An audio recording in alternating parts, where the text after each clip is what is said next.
नमस्ते दोस्तों, गोदान की सीरीज़ में आपका स्वागत है।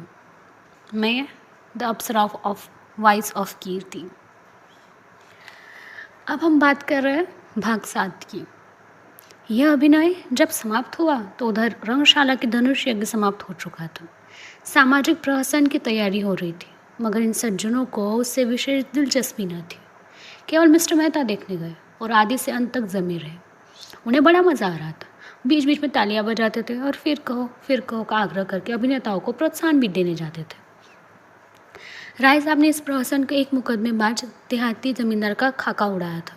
कहने को तो प्रहसन था, मगर करुणा से भरा हुआ। नायक का बात बात में कानून की धाराओं का उल्लेख करना, पत्नी पर केवल इसलिए मुकदमा दायर किया कि उसने भोजन तैयार करने से ज़रा सी देर कर दी। फिर वकीलों के नखरे, देहाती गवाहों की चालाकियाँ और झांसे। पहले गवाही ये चटपट तैयार हो जाना, मगर इल्ज़ाम पर तलवी के समय खूब मनावन करना, ताना प्रकार की गरमाइशें करके उल्लू बनाना, ये सभी दृश्य इस लोग हंसी के मारे लौट जाते थे। सबसे सुंदर वह दृश्य था जिसमें वकील गवाहों को उनके बयान रट रहा था। गवाहों का बार बार भूले करना, वकील का बिगड़ना, फिर नायक का देहाती बोली में गवाहों को समझाना, अंत में इल्ज़ाम पर गवाहों का बदल जाना। ऐसा सजीव असत्य दृश्य था जिसमें वकील गवाहों को उनके बयान रटा रहा था। गवाहों का बार बार भूले करना, वकील का बिगड़ना। और सत्य था कि मिस्टर मेहता उछल पड़े और तमाशा समाप्त होने पर नायक को गले लगा लिया और सभी नटों को एक एक मेडल देने की घोषणा की। राय साहब के प्रति उनमें श्रद्धा के भाव जाग उठे। राय साहब स्टेज के पीछे ड्रामे का संचालन कर रहे थे। मेहता दौड़कर उनसे गले लिपट कर मुग्ध होकर बोले, आपकी दृष्टि इतनी पैनी है, इसका मुझे अनुमान न था। दूसरे दिन जलपान के बाद शिकार का प्रोग्राम था। वही किसी नदी के तट पर बाग में भोजन बने, खूब जल क्रीड़ा की जाए, शाम को लोग पर आवे, घर आवे, देहाती जीवन का आनंद उठाया जाए। दिन में मेहमानों का विशेष काम था, वो विदा हो गए। केवल वे ही लोग बचे जिनकी राय साहब से घनिष्ठता थी। मिसेस खन्ना के सिर में दर्द था, न जा सकी। संपादक जी इस मंडली से जले हुए थे और इनके विरुद्ध एक लेख माला निकाल कर इनकी खबर लेने का विचार में मग्न थे। सब के सब छटे हुए गुंडे हैं, हराम के पैसे उड़ाते और मुझों पर ताव देते हैं। दुनिया में क्या हो रहा है इन्हें क्या खबर, इनके पड़ोस में कौन मर रहा है इन्हें क्या परवाह। इन्हें तो अपने भोग और विलास में काम है। यह मेहता तो मुझे फिलोसोफर बना फिरता है, उसे यही धुन है कि जीवन को संपूर्ण बनाओ। महीने में 1000 मार लाते हो, तुम्हें अख्तियार है, जीवन को संपूर्ण बनाओ, परिपूर्ण बनाओ। जिसको यह फिक्र दबाई डालती है कि लड़कों का ब्याह कैसे हो, या बीमार स्त्री के लिए वैद्य कैसे आए, या आपके घर का किराया किसे के घर से आएगा, वह अपना जीवन कैसे संपूर्ण बनाए। छोटे सांड बने दूसरों के खेत में मुंह मारते फिरते हो और समझते हो संसार में सब सुखी है। तुम्हारी आंखें तब खुलेगी जब क्रांति होगी और तुमसे कहा जाएगा, बचा खेत में चलकर हल जोतो, तब देखिए तुम्हारा जीवन कैसे संपूर्ण होता है। और वह जो है मिस मालती, जो 72 घाटों का पानी पीकर भी मिस बनी फिरती है, शादी नहीं करेंगी। इसे जीवन बंधन में पड़ जाता है। बंधन में जीवन का पूरा विकास नहीं होता। बस जीवन का पूरा विकास इसी में है कि दुनिया को लूट जाओ, निर्द्वंद विलास किए जाओ,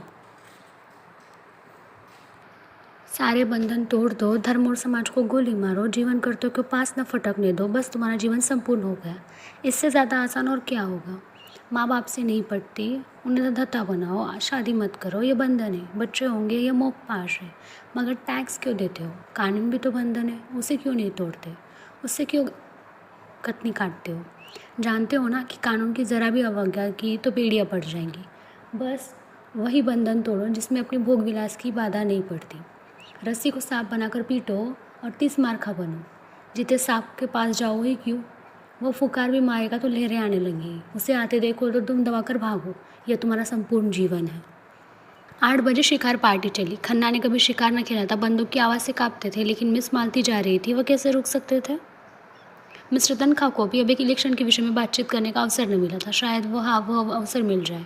राय साहब अपने इलाके में बहुत दिनों से नहीं गए थे, वहाँ का रंग ढंग देखना चाहते थे। कभी कभी इलाके में आने जाने की असामियों की एक संबंध भी तो हो जाता है और रोब भी रहता है। कारकुन और प्यादे भी सचेत रहते हैं। मिर्ज़ा खुर्शीद को जीवन में नए अनुभव प्राप्त करने का शौक था, विशेषकर ऐसे जिनमें कुछ साहस दिखाना पड़े। मिस मालती अकेले कैसे रहती, उन्हें तो रसिकों का जमघट चाहिए। केवल मिस्टर मेहता शिकार खेलने के सच्चे उत्साह से जा रहे थे। राय साहब की इच्छा तो थी कि भोजन की सामग्री, रसोईया, कहाँ खिदमगार सब साथ चले, लेकिन मिस्टर मेहता ने इसका विरोध किया। खन्ना ने कहा कि वह भोजन करेंगे या भूखों मरोगे। मेहता ने जवाब दिया, भोजन क्यों नहीं करेंगे, लेकिन आज हम लोग अपना सारा काम खुद करेंगे। देखना तो चाहिए कि नौकरों के बगैर हम जिंदा रह सकते हैं या नहीं। मिस मालती पकाएंगी और हम लोग खाएंगे। देहातों में हाड़िया और पतल मिल ही जाते हैं और ईंधन की कोई कमी नहीं, शिकार हम करेंगे ही।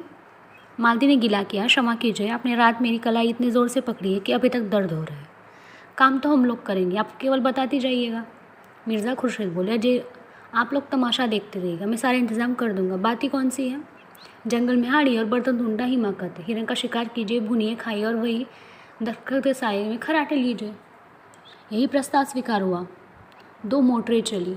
मिस मालती ड्राइव कर रही थी, दूसरी खुद राय साहब। कोई 20-25 मील पर पहाड़ी प्रांत शुरू हुआ। दोनों तरफ ऊंची पर्वतमाला दौड़ी चली आ रही थी। सड़क भी पेचदार होती जाती थी। कुछ दूर की चढ़ाई के बाद एकाएक ढाल आ गया और मोटर वेग से नीचे की ओर चली। दूर से कई का पाट नजर आया, किसी रोगी की भांति दुर्बल, निस्पंद।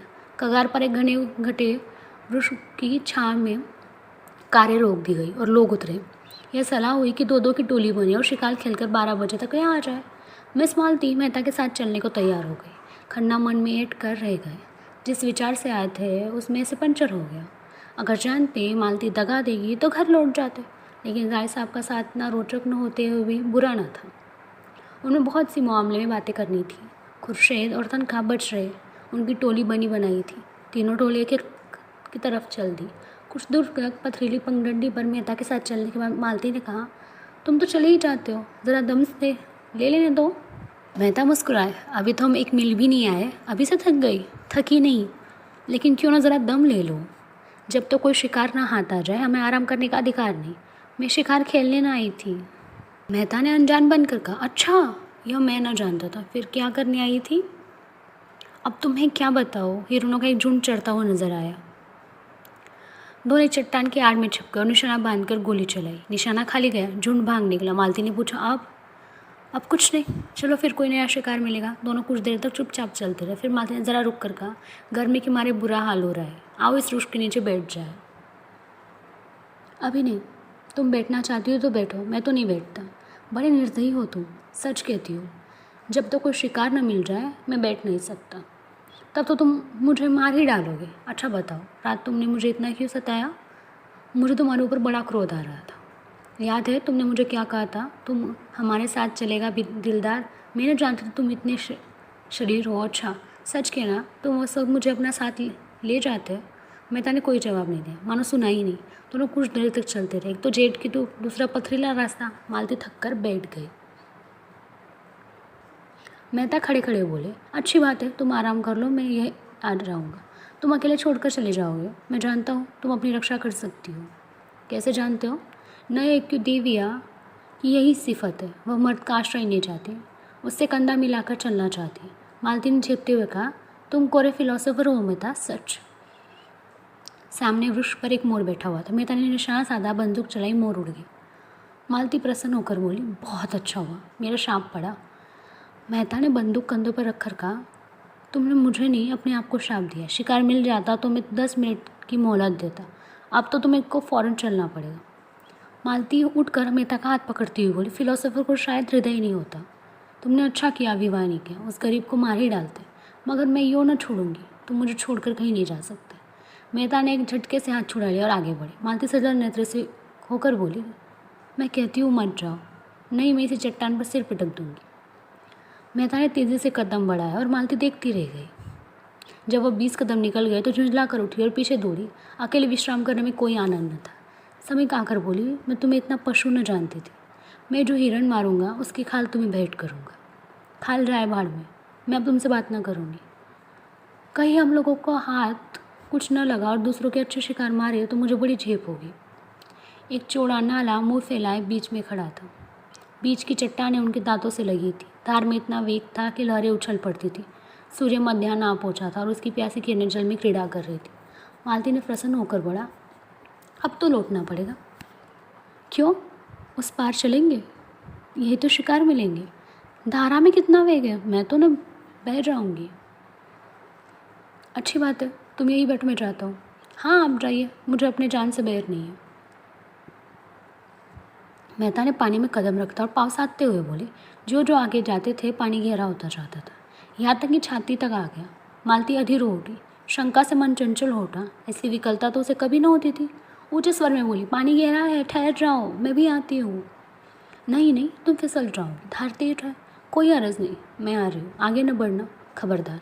मालती साड़ी ऊपर चढ़ाकर नाले में बैठी, मगर 10 हाथ आते आते पानी उसकी कमर तक आ गया। मेहता घबराए, दोनों हाथ से उसे लौट जाने को कहते हुए बोले, तुम यहाँ मत आओ मालती, यह तुम्हारा गर्दन तक पानी है। मालती ने एक कदम और आगे बढ़कर कहा, होने दो, तुम्हारी यही इच्छा है कि मैं मर जाऊँ तो तुम्हारे पास ही मरूंगी। मालती पेट तक पानी में थी। धार इतनी तेज थी कि मालूम होता था कदम उखड़ा, मेहता लौट पड़े और मालती को एक हाथ से पकड़ लिया। मालती ने नशीली आंखों में रोष भर कर कहा, मैं तुम्हारे जैसा बेदर्द आदमी कभी ना देखा था, बिल्कुल पत्थर हो। खैर आज सता लो, जितना सताते बने, मैं भी कभी समझूंगी। मालती के पाँव उखड़ते हुए मालूम हुए, वो बंदूक संभालती हुई उनसे चिमट गई। मेहता ने आश्वासन देते हुए कहा, तुम यहाँ खड़ी नहीं रह सकती, मैं अपने कंधों पर बिठाए लेता हूँ। मालती ने बुकटी टेढ़ी कर कर कहा, तो उस पार जाना क्या इतना ज़रूरी है? मेहता ने कुछ उत्तर न दिया, बंदूक कनपटी पे कंधों पर दबा ली और मालती को दोनों हाथों से उठाकर कंधों पर बिठा लिया। मालती अपने पुलक को छिपाती हुई बोली, अगर कोई देख ले? भद्दा तो लगता है। दो पग के बाद करुण स्वर में कहा, अच्छा बताओ, मैं ही पानी में डूब जाऊँ तो तुम्हें रंज न हो या न हो? मैं तो समझती हूँ तुम्हें बिल्कुल रंज न होगा। मेहता ने आज स्वर में कहा, तुम समझती हो मैं आदमी नहीं हूँ? मैं तो यही समझती हूँ। क्यों छिपाऊँ? सच कहती हो मालती, तुम क्या समझते हो? मैं कभी बतलाऊँगा। पानी मेहता की गर्दन तक आ गया, कहीं अगला कदम उठाते सिर तक ना आ जाए। मालती का हृदय धक धक करने लगा। बोली, मेहता ईश्वर के लिए अब आगे मत जाओ, नहीं मैं पानी में कूद पड़ूंगी। उस संकट में मालती को ईश्वर याद आया, जिसका वह मजाक उड़ाया करती थी। जानती थी ईश्वर कहीं बैठा नहीं है तो आ जाकर उसे उबार लेगा, लेकिन मन को जिस अवलंब और शक्ति की ज़रूरत थी वह कहाँ से मिल पाई सकती थी। पानी कम होने लगा था। मालती ने प्रसन्न होकर कहा, अब तुम मुझे उतार दो। नहीं नहीं, चुपचाप बैठी रहो, कहीं आगे कोई गड्ढा मिल जाए। तुम समझते होगे यह कितनी स्वार्थी है, मुझे इसकी मजदूरी दे देना। मालती के मन में गुदगुदी हुई, क्या मजदूरी लोगे? यही कि जब तुम्हारे जीवन में ऐसा ही कोई अवसर आए तो मुझे बुला लेना। किनारे आ गए। मालती ने रेत पर अपनी साड़ी का पानी निचोड़ा, जूते का पानी निकाला, मुंह हाथ धोया, पर यह शब्द अपने रहस्यमय आशय के साथ उसके सामने नाचते रहे। उसने इस अनुभव का आनंद उठाते हुए कहा, यह दिन याद रहेगा। मेहता ने पूछा, तुम बहुत डर रही थी? पहले तो डरी, लेकिन फिर मुझे विश्वास हो गया कि तुम हम दोनों की रक्षा कर सकते हो। मेहता ने गर्व से मालती को देखा, उसके मुख पर परिश्रम की लाली के साथ तेज था। मुझे सुनकर कितना आनंद आ रहा है, तुम यह समझ सकती हो मालती? तुमने समझाया कब? उल्टे और जंगलों में घिसटते फिरते हो और अभी फिर लौटती बार यही नाला पार करना पड़ेगा। तुमने कैसी आफत में जान डाल दी। मुझे तुम्हारे साथ रहना पड़े तो एक दिन न पटे। मेहता मुस्कुराए, इन शब्दों का संकेत खूब समझ रहे थे। तुम मुझे इतना दुष्ट समझती हो, और जो मैं कहूँ मैं तुमसे प्रेम करता हूँ तो तुम मुझसे विवाह करोगी? ऐसे काट कठोर से कौन विवाह करेगा? रात दिन जलाकर मार डालोगे। और मधुर नेत्रों से देखा, मानो कह रही हो, इसका आशय तुम खूब समझते हो, इतने बुद्धू नहीं हो। मेहता ने जैसे सचेत होकर कहा, तुम सच कहती हो मालती, मैं किसी रमणी को प्रसन्न नहीं रख सकता। मुझसे कोई स्त्री प्रेम का स्वांग नहीं कर सकती। मैं उसके अंतस्थल तक पहुँच जाऊँगा, फिर मुझे उसकी अरुचि हो जाएगी। मालती काँप उठी। इन शब्दों में कितना सत्य था। उसने पूछा, अच्छा बताओ, तुम कैसे प्रेम से संतुष्ट हो गए? बस यही कि जो मन में हो वही मुख पर हो। मेरे लिए रंग रूप हाथ भाव नाजो अंदाज का मूल्य उतना ही है जितना होना चाहिए। मैं वह भोजन चाहता हूँ जिसमें आत्मा की तृप्ति हो, तेजक और शोषक पदार्थों की मुझे ज़रूरत नहीं। मालती ने होंठ सिकोड़ कर ऊपर से सांसें खींचते हुए कहा, तुमसे कोई पेश न पाएगा, एक ही घाघ हो। अच्छा बताओ, मेरे विषय में तुम्हारा क्या ख्याल है? मेहता ने नटखटपन से मुस्कुरा कर कहा, तुम सब कुछ कर सकती हो, बुद्धिमती हो, चतुर हो, प्रतिभावान हो, दयालु हो, चंचल हो, स्वाभिमानी हो, त्याग कर सकती हो, लेकिन प्रेम नहीं कर सकती। मालती ने पेन दृष्टि ताक कर कहा, झूठे हो तुम, बिल्कुल झूठे। मुझे तुम्हारे दावा निस्सार मालूम होता है, तुम नारी हृदय तक पहुंच जाते हो। दोनों नाले के किनारे किनारे चले रहे थे। 12 बज चुके थे, पर अब मालती को न विश्राम की इच्छा थी न लौटने की। आज के संभाषण में उसे एक आनंद आ रहा था जो उसके लिए बिल्कुल नया था। उसने कितने ही विद्वानों और नेताओं के साथ मुस्कान में, एक चितवन में, एक रसीले वाक्य में उल्लू बनाकर छोड़ दिया था। ऐसी बालू की दीवार पर वह जीवन का आधार नहीं रख सकती थी। आज उसे वह कठोर ठोस पत्थर सी भूमि मिल गई थी जो फावड़ों से चिंगारियाँ निकाल रही थी। उसकी कठोरता उसे उत्तरोत्तर मोह लेती थी। धाई की आवाज़ हुई। एक लालसर नाले पर उड़ा जा रहा था। मेहता ने निशाना मारा। चिड़िया चोट खाकर भी कुछ दूर उड़ी, फिर बीच धार में गिर पड़ी और लहरों के साथ बहने लगी। आप अभी जाकर लाता हूँ। जाती कहाँ है? यह कहने के साथ वह रेत में दौड़े, बंदूक किनारे पर रख कर गड़ा में पानी में कूद पड़े, बहाव की ओर तैरने लगे, मगर आधा मील तक पूरा जोर लगाते पर चिड़िया को न पा सके। चिड़िया मर कर भी जैसे उड़ी जा रही थी। सहसा उन्होंने देखा एक युवती किनारे में एक झोपड़ी से निकली, चिड़िया को बहते देखकर साड़ी की जांघों तक चढ़ाया और पानी में घुस पड़ी। एक क्षण में उसने चिड़िया पकड़ ली, मेहता को दिखाती हुई बोली, पानी से निकल जाओ बाबूजी, तुम्हारी चिड़िया यह है। मेहता युवती की चपलता और साहस देखकर मुग्ध हो गए। तुरंत किरानी के हाथ चलाए और 2 मिनट में युवती के पास जा खड़े हुए। युवती का रंग था तो काला और वो भी गहरा, कपड़े बहुत ही मैले और फुअर, आभूषण के नाम पर केवल हाथों में 2-2 मोटी चूड़ियाँ, सिर के बाल उलझे अलग अलग, मुखमंडल पर कोई भाग ऐसा नहीं जिससे सुंदर या सुघड़ कहा जा सके, लेकिन उस स्वच्छ जलवायु ने उसे कालेपन को ऐसा लावण्य भर दिया था और प्रकृति की गोद में पलकर उसके अंग इतने सुडौल सुगठित और स्वच्छंद हो गए थे कि यौवन का चित्र खींचने के लिए उससे सुंदर कोई रूप न मिलता। उसका सबल स्वास्थ्य जिसे मेहता के मन को बल और तेज भर रहा था। मेहता ने उसे धन्यवाद देते हुए कहा, तुम बड़े मौके से पहुंच गए, नहीं मुझे नहीं जाने कितनी दूर तैरना पड़ता। युवती ने प्रसन्नता से कहा, मैंने तुम्हें तैरते आते देखा तो दौड़ी, शिकार खेलने आए होंगे। हाँ आए तो शिकारी खेलने, मगर दोपहर हो गया और यही चिड़िया मिली।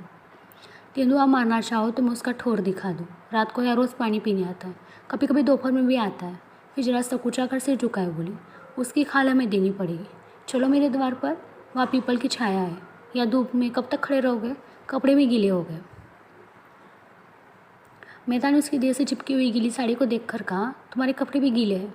उसे लापरवाही से कहा, ओह हमारा क्या, हम तो जंगल के हैं, दिन दिन भर धूप और पानी में खड़े रहते हो, तुम थोड़े ही रह सकते हो।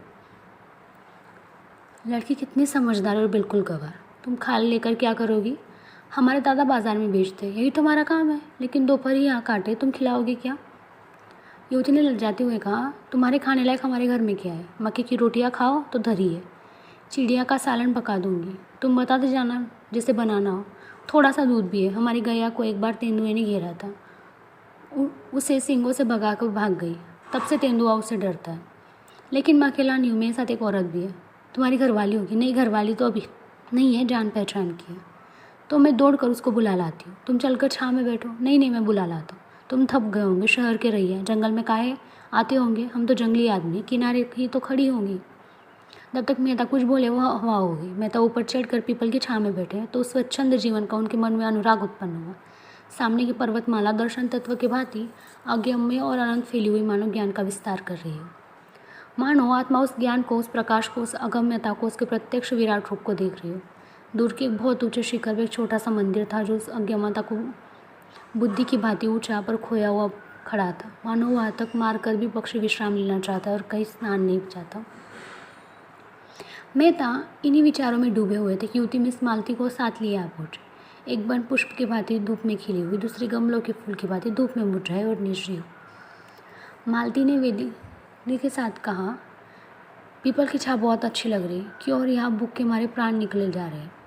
युवती ने 2 बड़े बड़े मटके उठा लाई, बोली, तुम तब तक यही बैठो, मैं अभी दौड़कर पानी लाती हूँ, फिर चूल्हा जला दूंगी और मेरे हाथ का खाओ तो मैं एक क्षण में बाटियाँ सेक दूंगी। नहीं, अपने आप सेक लेना। हाँ, गेहूँ का आटा मेरे घर में नहीं है और यहाँ कहीं कोई दुकान भी नहीं है, खिला दो। मालती को मेहता पर क्रोध आ रहा था, तुम यहाँ क्यों आकर पड़ रहे हो? मेहता ने चिढ़ाते हुए कहा, एक दिन जरा जीवन का आनंद भी तो उठाओ, देखो मक्के की रोटियाँ में कितना स्वाद है। मुझसे मक्की की रोटियाँ खाई ना जाएगी, किस तरह निगल भी जाऊँ तो हजम न होगी। तुम्हारे साथ यहाँ आकर बहुत पछता रही हूँ, रास्ते भर दौड़ा के मार डाला, अब यहाँ आकर पटक दिया। मेहता ने कपड़े उतार दिए थे, केवल एक नीला जंगिया पहने बैठे थे। युवती को मटके ले जाते देखा तो उसके हाथ से मटके छीन लिए और कुएं पर पानी भरने चले। दर्शन के गहरे अध्ययन में वो उन्होंने अपने स्वास्थ्य की रक्षा की थी और दोनों मटके लेकर चलते उसकी मांसल और चौड़ी छाती, मछलीदार जांघें कितनी यूनानी प्रतिमा के सुगठित अंगों को भांति उनके पुरुषार्थ का परिचय दे रही थी। युवती ने पानी खींचते हुए अनुराग भरी और आंखों से देख रही थी। वह अब उसकी दया के पात्र नहीं, श्रद्धा के पात्र हो गए थे। कुआं बहुत गहरा था, कोई 60 हाथ, मटके भारी थे। मेहता कसरत का अभ्यास करते रहने पर भी एक मटका खींचते खींचते शिथिल हो गए। युवती ने दौड़कर उनके हाथ से रस्सी छीन ली और बोली, तुमने न खींचेगा, तुम जाकर खाट पर बैठो, मैं खींच लेती हूँ। मेहता अपने पुरुषार्थ का यह अपमान न सह सके। रस्सी उसके हाथ से फिर ले ली और जो मार कर एक क्षण में दूसरा मटका भी खींच लिया। दोनों हाथों से दोनों मटके लिए आकर झोपड़ी के द्वार पर खड़े हो गए। युवती ने झटपट आग जलाई, लाड़सर में पंख झुलस डाले, छुरे से उसने बाटियाँ बनाई और चूल्हे में आग जलाकर मांस चढ़ा दिया। चूल्हे में दूसरे एले पर कढ़ाई में दूध उबालने लगी और मालती बोए चढ़ाए खाट पर खिन्न मन से पड़ी इस तरह का दृश्य देख रही थी मानो उसके ऑपरेशन की तैयारी हो रही हो। मेहता झोपड़ी के द्वार पर खड़े होकर युवती के घ कौशल को अनुरुक्त नेत्रों से देखते हुए बोले, मुझे भी तो कोई काम बताओ, मैं क्या करूँ? युवती ने मीठी झिड़की के साथ कहा, तुम्हें कुछ नहीं करना है, जाकर बाई के पास बैठो, बेचारी बहुत भूखी है, दूध गर्म होता जाता है तो उसे पिला देना। उसने एक घड़े से आटा निकाला और गूंदने लगी। मेहता उसके अंगों का विलास देखते रहे। युवती भी रह रहकर उनकी कन्नखियों को देखकर अपना काम करने लगती थी। मालती ने पुकारा, तुम वहाँ क्यों खड़े हो? मेरे सिर में जोर का दर्द हो रहा है, आधा सिर ऐसा फटा जाए जैसे गिर जाएगा। मेहता ने आकर कहा, मालूम होता है धूप लग गई। मैं क्या जानती थी तुम मुझे मार डालने के लिए यहाँ ला रहे हो? तुम्हारे साथ कोई दवा भी तो नहीं है। क्या मैं किसी मरीज़ को देखने आ रही थी जो दवा लेकर चलती? मेरा एक दवा को बस है, वह सेमरी के है। उफ, सिर फटा जाता है। मेहता ने उसके सिर की ओर ज़मीन पर बैठकर धीरे धीरे उसका सिर सहलाना शुरू किया। मालती ने आंखें बंद कर ली। युवती हाथों में आटा भरे, सिर पर बाल बिखरे आए, धूल से लाल और सजल, सारी देह पसीने में तर, जिससे उसका उभरा हुआ वक्ष साफ झलक रहा था। आकर खड़ी हो गई। मालती को आंखें बंद किए पड़ी देख कर बोली, बाई को क्या हो गया? मेहता बोले, सिर में बड़ा दर्द है। पूरे सिर में है, आधे में बतलाती है। दाई ओर है कि बाई ओर? बाई ओर। मैं भी दौड़ कर एक दवा लाती हूँ, घिस कर लगाती हूँ तो अच्छा हो जाए। तुम इस धूप में कहाँ जाओगी? युवती ने सुना ही नहीं। वे एक से एक ओर जाकर पहाड़ियों में छिप गई। कोई आधा घंटे बाद मेहता ने उसे ऊंची पहाड़ी से उठ चढ़ते देखा। दूर से बिल्कुल गुड़िया सी लग रही थी। मन ने सोचा, इस जंगली छोकरी में सेवा का कितना व्यावहारिक ज्ञान है। लू और धूप में आसमान पर चढ़ी जा रही है। मालती ने आंखें खोल कर देखा। वहाँ कहाँ गई वो कलोटी? गजब की गाली, जिसने आवनूस का कुंदा, उसे भेज दो, राय साहब की के आए, कार यहाँ भेज दी, इस तपिश में मेरा दम निकल जाएगा। कोई दवा लेने गई, कहता उससे आधे सिर का दर्द बहुत जल्द आराम हो जाता। इनकी दवाई इन्हीं को फ़ायदा करती, मुझे न करेंगी। तुम तो इस चोकरी पर लट्टू हो गए हो, कितने छिछोरे हो, जैसी रूह वैसे फरिश्ते। मेहता को कटु सत्य कहने में संकोच तो न होता था। कुछ बातें तो उसमें ऐसी थी कि अगर तुम में होती तो वो सचमुच देवी हो जाती। उसी खूबिया उसे मुबारक। मुझे देवी बनने की इच्छा नहीं। तुम्हारी इच्छा हो तो मैं जाकर कार लाऊं। यद्यपि कार यहाँ आ भी सकेगी, मैं नहीं कह सकता। उस कलोटी को क्यों नहीं भेज देते? वो तो दवा लेने गई है, फिर भोजन पकाएगी। तो आज आप उसके मेहमान हैं, शायद रात को भी यही रहने का विचार होगा। रात को शिकार भी तो अच्छे मिलते हैं। मेहता ने उस आक्षेप पर चिढ़कर कहा, उस युवती के प्रति मेरे मन में जो प्रेम और श्रद्धा है वह ऐसी है कि अगर मैं उसकी ओर वासना से देखूँ तो आँख फूट जाए। मैं अपने किसी घनिष्ठ मित्र के लिए भी इस धूप और में लू में उस ऊंची पहाड़ी पर न जाता। और हम केवल घड़ी भर के मेहमान हैं, वह जानती है। वह किसी गरीब औरत के लिए भी इसी तत्परता से जोड़ जाएगी। विश्व बंधुता, विश्व प्रेम पर केवल लेख लिख सकता हूँ, केवल भाषण दे सकता हूँ। वह उस प्रेम और त्याग का व्यवहार करती है। कहने से करना कहीं कठिन है, इसे तुम भी जानती हो। मालती का उपवास भाव से देखा। बस वह देवी है, मैं मान गई। उसके वक्ष में उभारे, नितंबों में भारीपन है। देवी होने के लिए और क्या चाहिए? मेहता तिलमिला उठे, तुरंत उठे और कपड़े पहने जो सूख गए थे। बंदूक उठाए और चलने को तैयार हुए। मालती ने पुकार मारी, तुम नहीं जा सकते मुझे अकेली छोड़कर। तब कौन जाएगा? वही तुम्हारी देवी।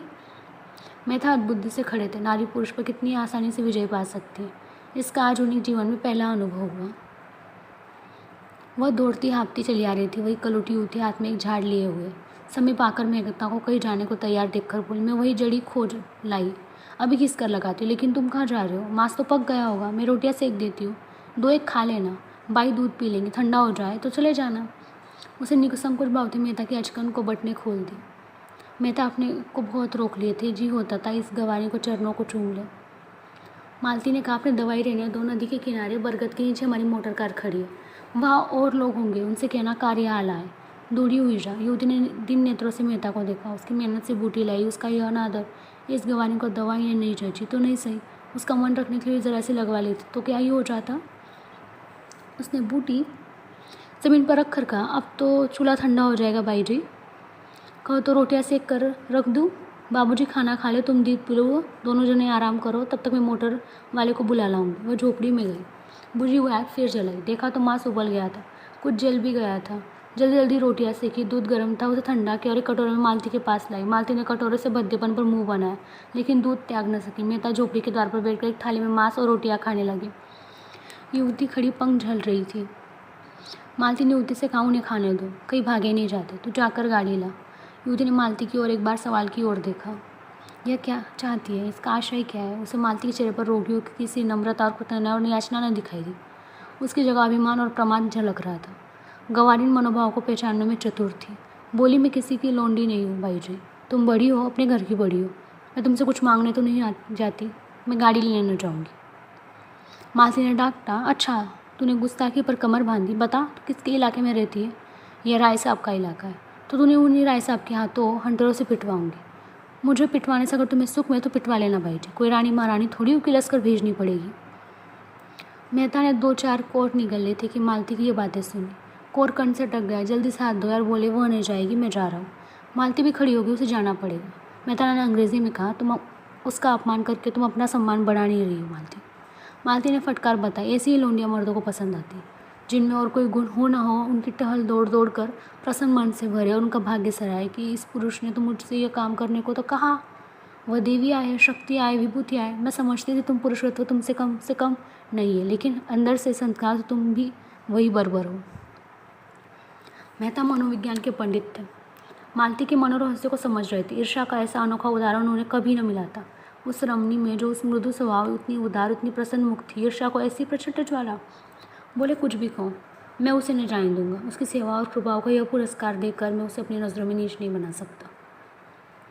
मेहता के स्वर में कुछ ऐसा तेज था कि मालती धीरे धीरे उठी और चलने को तैयार हो गई। उसने जल कर कहा, अच्छा तो मैं ही जाती हूँ, तुम उसके चरणों की पूजा करके पीछे आना। मालती 2-3 कदम चल गई तो मेहता ने युवती से कहा, अब मुझे आज्ञा दो बहन, तुम्हारी यह निस्वार्थ सेवा हमेशा याद रहेगी। युवती ने दोनों हाथ से जल निंतर उनके प्रणाम किया और झोपड़ी से अंदर चली गई। दूसरी टोली राय साहब और खन्ना की। राय साहब तो अपने उसी रेशमी कुर्ते और रेशमी चादर में थे, मगर खन्ना के शिकारी सूट डाटा था, जो शायद आज ही के लिए बनवाया गया था, क्योंकि खन्ना को असामियों की शिकारी इतनी फुर्सत कहाँ थी कि जानवरों का शिकार करते।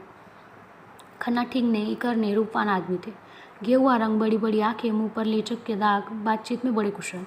कुछ देर चलने के बाद खन्ना ने मिस्टर मेहता का जिक्र छेड़ दिया, जो कल से ही मस्तिष्क में राहु की भांति समाये हुए थे। बोले, यह मेहता भी कुछ अजीब आदमी है, मुझे तो कुछ बड़ा हुआ मालूम होता है। राय साहब मेहता की इज्जत करते थे, उन्हें सच्चा और निष्पक्ष आदमी समझते थे, पर खन्ना से लेन देन का व्यवहार था, कुछ स्वभाव में शांति प्रिय भी थे, विरोध न कर सके। बोले, मैं तो उन्हें केवल मनोरंजन की वस्तु समझता हूँ, कभी उनसे बहस नहीं करता और करना भी नहीं चाहूँ तो उनकी उद्या कहाँ से लो। जिससे जीवन के क्षेत्र में कभी कदम ही नहीं रखा, वह अगर जीवन के विषय में कोई नया सिद्धांत लापता है तो मुझे उस पर हंसी आती है। मजे से 1000 महावार फटकारते, न जोरू न जाता, न कोई चिंता न बाधा, वह दर्शन न भगारे तो कौन भगारे। आप निर्द्वंद रहकर जीवन को संपूर्ण बनाने का स्वप्न देखते हैं, ऐसे आदमी से मैं क्या बहस खींचा। मैंने सुना चारित्र का अच्छा नहीं है, बेफिक्र में चरित्र अच्छा रह ही कैसे सकता है। समाज में रहो और समाज के करते हुए मर्यादाओं का पालन करो, तब पता चले। मालती न जाने क्या देखकर उन पर लट्टू हो गई। मैं समझता हूँ वह केवल तुम्हें जला रही, मुझे वह क्या जलाएगी बेचारी, मैं उन्हें खिलौने से ज़्यादा नहीं समझता। यह तो न कहो मिस्टर खन्ना, मिस मालती पर जान तो देते हो तुम। यह तो आपको भी यही इल्ज़ाम दे सकता हूँ, मैं सचमुच खिलौना समझता हूँ, आप उन्हें प्रतिमा बनाए हुए। खन्ना ने जोर कर से कहा मारा, हालांकि हंसी की कोई बात न थी। अगर एक लोटा जल चढ़ाने से वरदान मिल जाए तो क्या बुरा है। आपकी राय साहब ने जोर से कहा मारा, जिसका कोई प्रयोजन न था। तब आपने उस देवी को समझा ही नहीं। आप जितनी उसकी पूजा करेंगे उतना ही वो आपसे दूर भागेगी, जितना ही दूर भागेगा उतनी ही आपकी जोर दौड़ेगी। तब तो उन्हें आपकी ओर दौड़ना चाहिए था, मेरी ओर। मैं उस रसिक समाज में बिल्कुल बाहर हूँ मिस्टर खन्ना। सच कहता हूँ, मुझमें जितनी बुद्धि, जितना बल है, वह इस इलाके प्रबंध में ही खर्च हो जाता है। घर के जितने प्राणी हैं सभी अपनी अपनी धुन में मस्त, कोई उपासना में, कोई विषय वासना में, कोऊ खाऊ के मगन, कोऊ खाऊ के मगन। और अब इन सब अजगरों को बख्श देना मेरा काम है, कर्तव्य है। मेरे बहुत है तालुकेदार, भाई भोग विलास करते हैं, ये मैं जानता हूँ, मगर वह लोग घर फूंक कर तमाशा देखते हैं। कर्ज का बोझ सिर पर लदा जा रहा है, रोज़ डिगरिया हो रही है, जिसे लेते हैं उसे देना नहीं जानते, चारों तरफ बदनाम। मैं तो ऐसी ज़िंदगी से मर जाना अच्छा समझता हूँ। मालूम नहीं किस संस्कार से मेरी आत्मा में ज़रा सी जान बाकी रह गई, जो मुझे देश और समाज के बंधन में बांधे हुए। सत्याग्रह आंदोलन छिड़ा, मेरे सारे भाई शराब कबाब में मस्त थे। मैं अपने को न रोक सका, जेल गया, लाखों रुपए की जेरबारी उठाई, अभी तक उसका तावान दे रहा हूँ। मुझे उसका पछतावा नहीं है, बिल्कुल नहीं, मुझे उनका गर्व है। मैं उस आदमी को आदमी नहीं समझता जो देश और समाज की भलाई के लिए उद्योग न करे, बलिदान न करे। मुझे क्या यह अच्छा लगता है कि निर्जीव किसानों का रक्त चूसूं और अपने घर वालों की वासनाओं की तृप्ति की साधन जुटाऊं, मगर क्यों क्या करूं? जिस व्यवस्था में पला और जिया, उसे घृणा होने पर भी उसके मोह त्याग नहीं सकता। उसी चरखे में रात दिन पड़ा हुआ हो कि किसी तरह इज्जत आबरू बची रहे और आत्मा की हत्या न होने पाए। ऐसा आदमी मिस मालती क्या किसी भी मिस के पीछे नहीं रह सकता। और पढ़े तो क्या सर्वनाश ही समझे। हाँ, थोड़ा सा मनोरंजन कर लेता हूँ, दूसरी बात है। मिस्टर खन्ना भी साहसी आदमी थे, संग्राम के आगे बढ़ने वाले थे, 2 बार जेल हो आए थे, किसी से दबना न जानते थे, खद्दर पहनते थे, फ्रांस की शराब पीते थे। अवसर पड़ने पर बड़ी बड़ी तकलीफ़ें झेल सकते थे। जेल में शराब छुई तक नहीं और एक क्लास में रहकर भी सी क्लास की रोटियां खाते रहे। हालांकि उन्हें हर तरह का आराम मिल सकता था, मगर रणक्षेत्र में जाने वाला रथ भी तो बिना तेल के नहीं चल सकता। उनके जीवन में थोड़ी सी रसिकता लाजमी थी।